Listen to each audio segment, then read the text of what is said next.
What would you do if a family tragedy suddenly splashed your name across national headlines? If strangers peered into your life, drawn by the promise of fortune or the hint of something darker? How much is a life worth when desperation and greed collide? In today's episode, we're taking a journey back to 1935, where a family legacy of towering timber wealth met an ominous twist. A quiet Washington town became the stage for a chilling high-stakes game.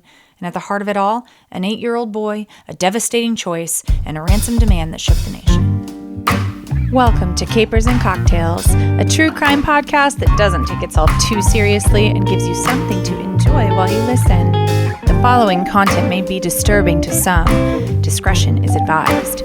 If you're enjoying one of our themed cocktails, ensure you're of legal drinking age and have fun, but drink responsibly.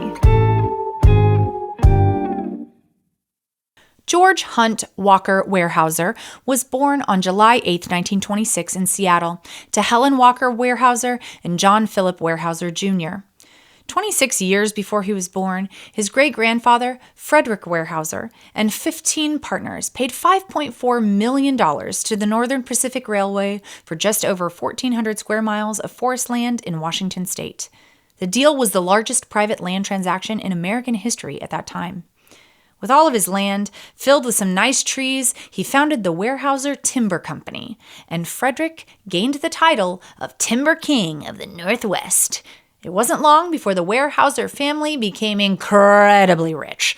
In fact, Frederick is often still listed very high on lists of richest Americans of all time, having a net worth of something like $72 billion modern dollars. Even more with the wild inflation of the last few years, I'm sure. So by the time Four Names George was born, the family was definitely living in the lap of luxury. George had an older sister, Anne, an older brother named Phil, who they called Flip, and a younger sister, Elizabeth, who they called Wiz. I love those nicknames. Before we get on with the situation, shall we drink? Today's drink is in honor of the state of honor in today's episode, Washington. The Washington apple cocktail is said to have originated in the late 1980s after a bug infestation devastated Washington state's apple orchards. Christoph Guy Coogan, a carpenter, was evidently inspired to create an apple liqueur after he tripped into a pile of rotten apples while carrying his favorite drink, Canadian whiskey and cranberry juice, and some juice from the apples splashed into it. Honestly gross, but lucky for us, Christoph didn't think so. He went ahead and fermented and distilled the ruined apples to make apple liqueur. He then mixed the liqueur with his whiskey and cranberry juice, and the combination became popular. Okay, rotten apples, yeah. You can find the cocktail recipe and the mocktail equivalent in the description box if you'd like to whip up your own drink while you pretend to be a billionaire timber dude.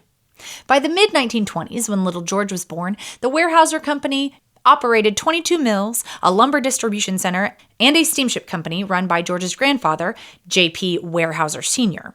In May 1935, when George was 8, his grandfather died. It was his obituary, which detailed the family's timber wealth, that sparked the interest of 33-year-old William Daynard, also known as Swede Davis, 23-year-old Harmon Metz Whaley, and his wife, 19-year-old Margaret Eldora Thulin Whaley. George, you see, was mentioned in that obituary, and that gave the two guys a big idea that they acted on not even a month later. Things were not going great for the Whaley couple. Harmon was unemployed. The two had $6 in their bank account. Not a good time. Just a few years before, Harmon had charmed Margaret. He was a tall, handsome, and broad-shouldered guy. Margaret fell head over heels for him, even though he was not a Mormon like her. Even better, she could save his eternal soul. Harmon had a criminal record starting when he was 16 and was an ex-con, but Margaret thought he was reformed. They married in 1933 when she was 17 years old. Swede Davis, as he'd introduce himself to Margaret, and we will call him because, let's be honest, Swede is much, much more of a fun name than William. Swede had dark hair, dark brown eyes, and a small scar on his cheek. He was also an ex-con with an extensive rap sheet, including robbery, and then also bank robbery and assault. They'd met in prison, Harmon and Swede. Swede did not work or play well with others, but after he hooked back up with Harmon when they'd both been released from prison, they made a decision that would affect them and Margaret for the rest of their lives. All because of an obituary they'd happened upon in the newspaper. Swede convinced Harmon that they needed to kidnap one of the Weyerhaeuser children. They were not picky about who they were going to kidnap, but they did spend several days, starting on May 21st, tailing the family. And on May 24th, 1935, they decided, purely based on circumstance, that their target would be George. On that day, George was released from Lowell Elementary School in Tacoma for lunch a little earlier than usual. His parents had insisted on enrolling him and his siblings in public school so that they could make friends with all sorts of kids. He walked part of the way home with his friends Bruce and Joseph. They talked about baseball, but George's favorite sport was soccer because he loved to run. He broke off from his friends as he arrived at the nearby Ann Wright Seminary to meet his sister Anne, where the family's chauffeur generally met the children to drive them home for lunch. Arriving at the seminary 10 or 15 minutes early, remember, George made a decision. He decided to walk home rather than to wait. It was only about 5 blocks from the seminary to the Weyerhaeuser home at 420 East 4th Street, but George would never make it there. George took a shortcut through some tennis courts, but as he left those courts, he met a man that he said was about 40, that we can assume was Swede. He had dark hair and a mustache, and he said to little George, "Hey, son, can you help me for a sec?" When George responded, Swede snatched George and carried him to a 1927 green Buick sedan that was parked across the street. A second man, Harmon, was sitting in the front of the sedan. Swede tossed George in the back seat and threw a blanket over him. The two men drove the car for over an hour with George under the blanket. The men whispered aggressively back and forth to each other during the entire drive. After the long drive, the men stopped the car on the side of the road and removed the blanket covering George. The men were suddenly wearing hoods, which George thought was kind of weird since he'd already seen at least Swede's face. They gave him an envelope and told him to write his name in pencil on the back, which George also thought was weird. They blindfolded him and carried him. He could hear rushing water. The men were wading across a stream. George got scared, saying, "You're not going to throw me in the river and drown me, are you?" The captor carrying him said, "Don't you worry, kid. You're worth too much to be thrown away." George would carry those words with him throughout the entire rest of his harrowing ordeal. His captor put him down after they got out of the water, and he walked, holding the hands of this man, around a half a mile. The ground was uneven, and there was a lot of brush. After the walk, Swede and Harmon put George into a hole that had been dug into the ground, took his blindfold off, chained his right wrist and leg together, and completely covered the top of the hole with a board. The men took turns guarding George and making sure he didn't try to escape. The two men called each other Bill and Harry. I guess William and Harmon. Yeah, there we go. Swede, whatever. Meanwhile, back in Tacoma, Oswald, the chauffeur, picked Anne up, not overly surprised that George wasn't there. After driving her home and not finding George, he went out and drove around the neighborhood trying to find him. By 1:30, the family called the school after Oswald hadn't found him, and the school said that George had not come back from lunch. By 2 o'clock, the search was on. The family called the police, and everyone searched until 6:30 p.m., when a motorcycle courier arrived at the Weyerhaeuser house, delivering an envelope with George's name written on the back in George's handwriting. The typed letter, signed by Egoist, contained 21 demands, including most notably $200,000 or $4.6 million in modern money in unmarked $20, $10, and $5 bills in exchange for their son. That was 133 years of salary for the average worker in 1935. It was a huge ransom, so it was time to call the FBI. J. Edgar Hoover's FBI, I might add. This was a kidnapping of the great-grandson of the Timber King of the Northwest, after all. And also the ransom was giant. Once the money had been gathered, George's dad, JP, was instructed to run a personal ad in the Seattle Post-Intelligencer that read, "We are ready, Percy Minnie." Weird. They placed ads on May 25th, but after hearing nothing, they repeated similar ads on May 27th and May 29th. Meanwhile, around 10 p.m. on the 25th, George was yanked out of the hole, carried back to the car, and driven in the trunk for an hour. Then taken out, led through the woods, and put in another hole that the kidnappers dug. How much time did these guys have to dig holes? I have no idea. They tossed George in along with a seat from the car and 2 blankets, and the men covered the hole with tar paper. They again took turns guarding the hole. The next day, May 26th, the 2 men, as well as Margaret, who had unwittingly joined in on the fun, put George into the trunk of the Ford again and drove into Idaho. In the early morning of May 27th, they took George out of the car and handcuffed him to a tree, where he stayed all day long. That night, they took him into a house and put him in a large closet with a mattress, 2 chairs, and a small white table. That sounds like a pretty big closet. This kidnapping was naturally 1935 sensational, much to the family's frustration. They preferred to stay out of the spotlight, and now not only was their son missing, but they were thrust into the national news. News reporters had actually arrived before the FBI on the night of the kidnapping, and much to the frustration of J. Edgar, the police had let news reporters read the note, spoiling any potential fingerprint evidence. There were tons of rumors about who had committed the kidnapping. Lots of people blamed organized crime, some blamed disgruntled employees of the timber company. The New York Times called it the greatest manhunt in the history of the Northwest. JP got another letter on May 29th, which told him to check into the Ambassador Hotel in Seattle, Washington, and wait for further instructions. The letter also included a note from George, where he had written that he was okay. Dad JP checked in and got another letter delivered by a taxi driver at 10 p.m. This told JP to drive basically on a sick scavenger hunt. He got to a specific spot where he found sticks in the ground with a white cloth attached to the sticks. There was a message in a tin can that told him to drive to another signal cloth further down the road. When he got there, he didn't find another message. So he searched around for another note for 2 hours. And then, his heart shattered, he returned to the hotel. Remember, this was 1935. No cell phones, no video cameras. So this was a slow kidnapping situation. On the morning of May 30th, someone called and scolded JP for not following instructions. But he was like, dude, I tried. I couldn't find any note. I didn't know what to do. But he probably didn't call them dude.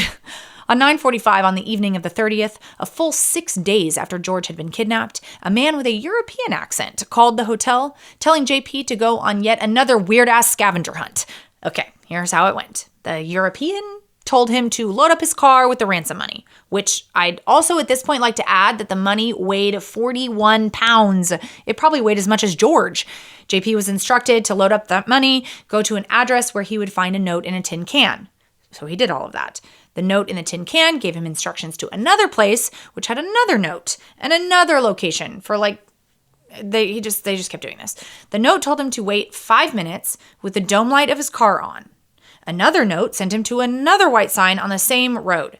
Then he found a note telling him to leave his car and just, walk back towards Seattle, and that if the money was good, they'd get George back within 30 hours.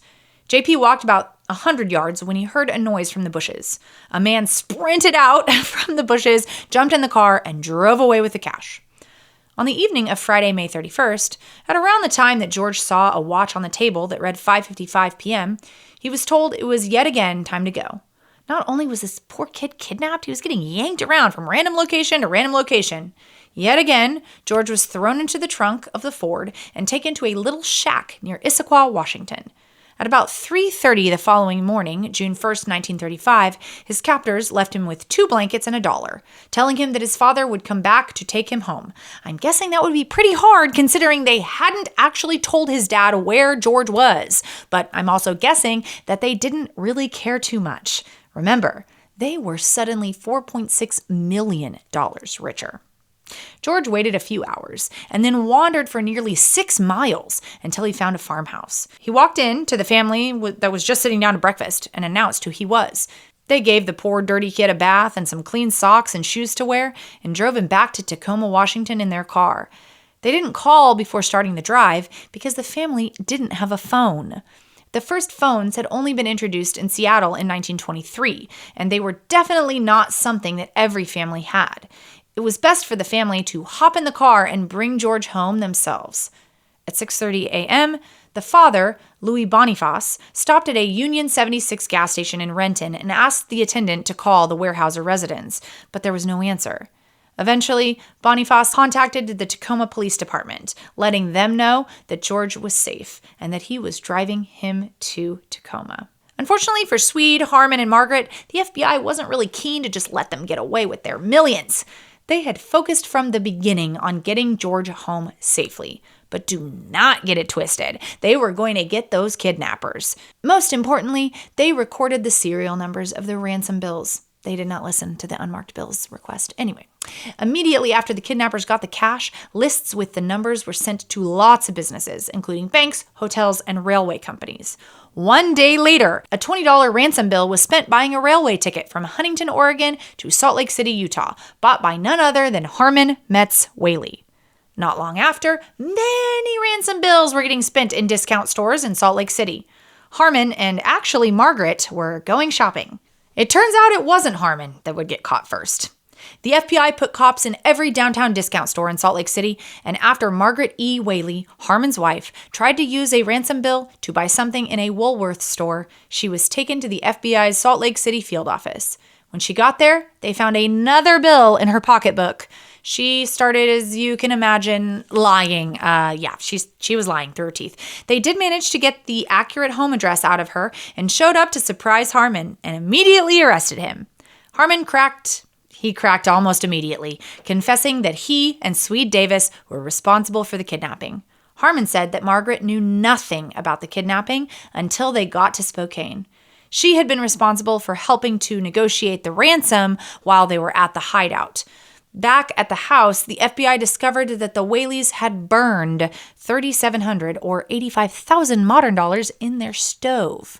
The FBI laboratory in Washington, D.C. was able to positively identify whatever was left of the burned money as ransom bills. On June 11th, special agents recovered $90,790 that Harmon confessed that he had buried under a clump of bushes in Salt Lake City. After the confession, FBI agents found plenty of physical evidence, including fingerprints, in the holes, the shack, and the tin cans where the notes for JP were put. Remember, using fingerprinting evidence to find and prosecute criminals is over 100 years old. The first case to use fingerprinting evidence in the United States was in 1903, so by the time of this crime, over 30 years later, it would have been old hat, especially in J. Edgar Hoover's FBI. On June 19th, less than 1 month after the kidnapping, a federal grand jury in Tacoma returned an indictment of kidnapping and conspiracy to kidnap for Swede Davis, Harmon Metz Whaley, and Margaret E. Whaley. Harmon Whaley pleaded guilty on June 21st, 1935, and was sentenced to serve concurrent prison terms of 45 years on charges of kidnapping and 2 years on charges of conspiring to kidnap. He was sent to the United States Penitentiary at McNeil Island, Washington, and would also spend time at Alcatraz. Margaret pleaded not guilty, but only because she was forced to by the judge, who had heard that Margaret didn't know anything about the kidnapping until it was way underway. If she'd had her way, she would have pled guilty. During the trial, Margaret explained that she went along with the plan because she was raised in the Mormon Church, where a core teaching is unwavering obedience to one's husband. She also alleged that Swede had threatened to kill her, Harmon, and the boy if she didn't comply.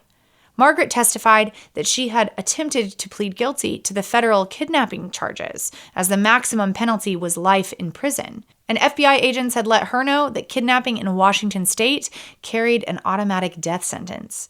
She concluded her statement by saying, quote, "I did not intend to let them hang Harmon or myself." George also testified during the trial, where he said he'd never even seen Margaret. After a short 5-day trial, Margaret was found guilty and was sentenced to serve 2 concurrent 20-year terms in the United States Detention Farm in Milan, Michigan. Swede spent quite a bit of time on the run until just about a year later on May 6, 1936, when employees of 2 different Los Angeles, California banks reported that a man had exchanged some of those marked ransom bills at each bank. He was tailed and arrested on May 7th, and when questioned, he also folded immediately. He was transferred to Tacoma, where he entered a guilty plea in the United States District Court on May 9th, 1936. He was sentenced to serve 2 concurrent 60-year prison terms for kidnapping and conspiring to kidnap. He was also first sent to the federal McNeil Island Penitentiary in Washington. When he was transferred to Leavenworth Penitentiary in Kansas, prison authorities determined Swede to be insane, partially due to a suicide attempt, and recommended that he be confined to a hospital. He was committed for a time to a mental hospital in Springfield, Missouri, and then also sent to Alcatraz. I couldn't really find a reason that these guys were sent to Alcatraz. As we know from a few weeks ago, they didn't really seem to cause too much trouble in prison. Well, Swede did, but it was after he was at Alcatraz. I think it's probably because the penitentiary there was newly built, and these guys had a lot of notoriety. During the course of the investigation, $157,319.47 in ransom money and cash received in exchange for ransom money was recovered, leaving about $956,025 in the wind. When asked if his family got any of that money back, George would later say, quote, "Have you ever known the government to give money back?" End quote. As a gesture of gratitude for aiding his son, JP gave Louis Boniface a lifetime job at the Snoqualmie Falls Lumber Mill, operated by the Weyerhaeuser Timber Company. Additionally, he gave Louis enough cash to purchase several acres of land and build a new house in the Snoqualmie area. Harmon wrote to George from prison several times to apologize for what he'd done. Harmon was released from prison in 1963 when he was 52 years old, and in probably what is the biggest act of forgiveness I've ever read about, George actually gave him a job. George would say in later interviews that Harmon had treated him well during the kidnapping, saying, quote, "He did me no harm, and he was only in his 20s, end quote. Dang, George, what a guy! Harmon Whaley died in February 1984 at 73 years old. Margaret would eventually think twice about staying with Harmon, who had gotten her a freaking prison sentence. She was released on May 21st, 1948, after serving 2/3 of her sentence. Following her release, she divorced Harmon and moved to Columbus, Ohio, where she worked for the American Electric Power Company. Later, she returned to Salt Lake City and remarried. She passed away on November 9th, 1989, at the age of 74. Swede Davis, aka William Daynard, became eligible for parole in 1955, but the Federal Parole Board initially denied his release. However, he was eventually paroled and later passed away in Great Falls, Montana on September 18, 1992, at the age of 90. George Weyerhaeuser would say that the media circus he and his family faced after the kidnapping was worse than the kidnapping itself. His daughter, Laylee, would later say, quote, "He had told us that for him, the worst trauma came from being encircled by reporters with cameras and questions and microphones. As a little boy, trying to face that kind of media presence was really difficult," end quote. Poor kid. During his teenage years, George Weyerhaeuser spent summers working for his family's company, often taking on manual labor roles in the woods and mills. He served in the Navy during World War II, and after earning his degree from Yale University, steadily advanced his career in the timber industry. In 1948, George married Wendy Wagner, who also came from a family with roots in the timber business. Together, they raised 6 children: Laylee, George Jr., Sue, Phyllis, David, and Merrill. George would work for nearly 6 decades with his family's timber firm as CEO for a lot of it. He also served on boards at Boeing, Safeco, the Federal Reserve Bank of San Francisco, the Rand Corporation, and Chevron, among others. He was also a key supporter for Weyerhaeuser King County Aquatic Center. George Weyerhaeuser died on Saturday, June 11, 2022, at 95 years old. His daughter Laylee would say about the kidnapping, quote, "I think that incident forced him to reckon with who he really was at a very young age, and he realized how he could get through it," end quote. Thanks for hanging out with me. That George Weyerhaeuser seems like a good kid that grew up to be a good adult. I'm never going to get over his level of forgiveness. God tier. Now comes the time where I ask you, if you liked the episode, of course, to submit a review to your favorite podcast listening app, aka where you're listening to this episode right this very second, and to share the podcast with a friend. Hit that share button and shoot it to someone via text message. Help me grow the audience, please. We're on Blue Sky, Threads, Instagram, and Facebook, and TikTok. So head there to help me grow too. I appreciate you so much, my little cocktail conspirators. Next week, a cult. Everybody loves a cult. Spread the word to your other cult-loving friends. Never mind. That did not sound right. Anyway, we're also crafting my favorite shot, and I won't give it away because it absolutely ties perfectly into the episode, even if it is a bit scandalous. I'll see you next week, and remember, there are always alternatives to kidnapping children of wealthy timber barons.